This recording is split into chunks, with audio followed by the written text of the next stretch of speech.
Salut à tous, en ce 1er septembre, Philippe Nicolic, chanteur et comédien, aurait eu 49 ans. Malheureusement, son décès est survenu le 16 septembre 2009 à l'âge de 35 ans.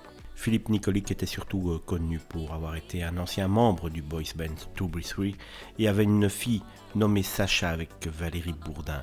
Il avait ensuite fait ses premiers pas au cinéma, enfin en tout cas à la télévision, puisqu'on l'avait vu dans plusieurs épisodes de Navarro. En octobre 2020, Valérie Bourdin, veuve de Philippe Nicolic, avait accordé une interview où elle a discuté des circonstances entourant la mort de son partenaire. Elle a déclaré que son décès était le résultat d'une overdose médicamenteuse accidentelle, expliquant qu'il avait prévu d'emmener leur fille à son cours de danse la veille de son décès, et donc elle renie catégoriquement les petites rumeurs d'un suicide éventuel de Philippe Nicolic. Elle a également évoqué leur relation amoureuse, soulignant le côté très responsable de Philippe Nicolic, et c'est un petit peu ce côté responsable qui l'avait fait craquer. Mais la maman de Tanel, née d'une précédente union et tendrement élevée par le chanteur de ses 4 à 16 ans, avait aussi évoqué la fêlure intime de son compagnon.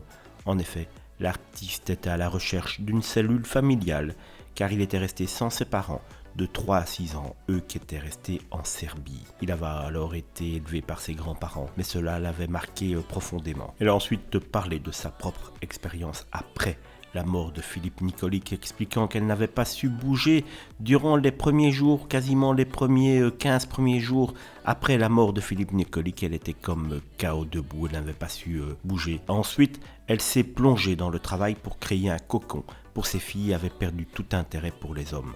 En outre, elle avait noté un changement dans le comportement de Philippe Nicolic à partir de 2001, attribuant cela à des propositions professionnelles décevantes qui l'avaient conduit à des habitudes malsaines telles que la consommation de tabac, d'alcool et de médicaments. Après avoir passé 4 mois aux États-Unis avec Desmond Child, le producteur de Ricky Martin et de Guns N' Roses, pour réaliser un album qui malheureusement n'a pas vu le jour, avait-elle dit « Je l'ai connu sain, pratiquant du sport comme moi, et puis à partir de ce voyage aux États-Unis, il s'est mis à fumer, boire, prendre des médicaments, s'est-elle souvenue. Son côté obscur est apparu au fur et à mesure des propositions qui se raréfiaient. Valérie Bourdin, même si elle avait mis fin à sa relation avec Philippe Nicolic quelques semaines, quelques mois auparavant, avant ce terrible jour du 16 septembre 2009, avait encore énormément de sentiments pour Philippe Nicolic, et en octobre 2020, lors de cette interview, elle paraissait de nouveau